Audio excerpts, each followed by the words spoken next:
हमारे सनातन काल में, हमारे धर्मशास्त्रों में समाज की व्यवस्था के लिए 4 वर्ग तय किए गए थे।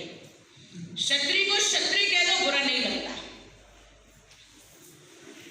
ब्राह्मण को ब्राह्मण कह दो बुरा नहीं लगता, वैश्य को वैश्य कह दो बुरा नहीं लगता, शूद्र को शूद्र कह दो बुरा लग जाता है। कारण क्या है? क्योंकि ना समझी है, क्योंकि समझ नहीं पाते। ये मध्य प्रदेश के भोपाल से बीजेपी सांसद हैं साध्वी प्रज्ञा ठाकुर, या यूं कह लीजिए अपने बयानों से तहलका मचाने वालों में से एक। जब कभी भी बयान देती हैं तो मानो भूचाल आ जाता है। इस बार भी साध्वी प्रज्ञा ने फिर से ऐसा ही किया है। मध्य प्रदेश के सीहोर में एक कार्यक्रम था। साध्वी पहुंची थी मंच पर अपनी बात रखने। जैसे ही बोलना शुरू की कि लोगों को लगा कि सांसद हैं, जो कुछ बोलेंगे अति सुंदर लोकप्रिय होगा।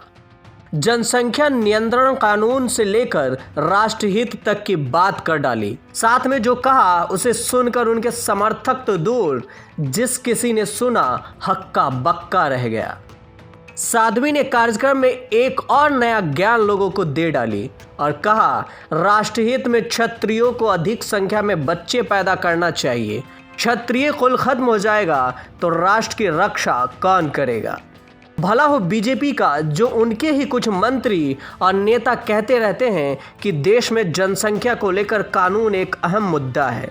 खैर, साध्वी ने जो आगे कहा वो भी जान लीजिए। साध्वी ने अपने ज्ञान का पिटारा खोली और लगे हाथ बोल दी कि क्षत्रिय को क्षत्रिय कह दो बुरा नहीं लगता, ब्राह्मण को ब्राह्मण कह दो बुरा नहीं लगता, वैश्य को वैश्य कह दो बुरा नहीं लगता, लेकिन शूद्र को शूद्र कह दो तो बुरा लग जाता है। कारण क्या है? हमारे सनातन काल में, हमारे धर्मशास्त्रों में समाज की व्यवस्था के लिए 4 वर्ग तय किए गए थे। क्षत्रिय को क्षत्रिय कह दो बुरा नहीं लगता,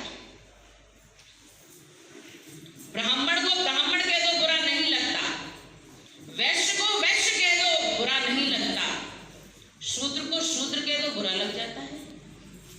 कारण क्या है? क्योंकि ना समझी है, क्योंकि समझ नहीं पाते। ऐसा नहीं है कि साध्वी ने कुछ नया बयान पहली बार दी हो। विवादों से तो इनका दिल और जान जैसे रिश्ते रहे हैं। जहां भी जाती हैं कुछ न कुछ विवादित बयान परोस ही आती हैं। अगर याद हो तो ये भी जानते ही होंगे कि लोकसभा चुनाव के दौरान नाथूराम गोडसे पर बयान देकर पूरी पार्टी की फजीहत करा चुकी हैं साध्वी प्रज्ञा ठाकुर। नाथूराम को शहीद बता चुकी हैं। यह और बात है कि विवाद बढ़ने के बाद भरी सभा में अपने बयानों को लेकर सफाई देनी पड़ी। इतना ही नहीं, मुंबई अटैक में शहीद एटीएस अधिकारी हेमंत करकरे को लेकर बयान दिया, वो भी तहलका मचा दिया था। बता दें कि साध्वी प्रज्ञा ठाकुर मध्य प्रदेश के भोपाल से बीजेपी सांसद हैं। भिंड जिले के कछवाड़ा गांव में जन्मी प्रज्ञा ठाकुर 2008 के मालेगांव ब्लास्ट मामले में गिरफ्तारी से चर्चा में आई। महाराष्ट्र के मालेगांव में अंजुमन चौक और भीखू चौक के बीच शकील गुड्स ट्रांसपोर्ट के सामने 29 सितंबर 2008 की रात करीब 9:30 बजे बम धमाका हुआ था, जिसमें 6 लोग मारे गए और 101 लोग घायल हुए थे। इस धमाके में एक मोटरसाइकिल इस्तेमाल की गई थी। एनआईए की रिपोर्ट के मुताबिक यह मोटरसाइकिल प्रज्ञा ठाकुर के नाम थी। इस मामले में प्रज्ञा ठाकुर रिमांड पर हैं। हालांकि ब्लास्ट के मुख्य आरोपी में नाम भी अभी दर्ज है।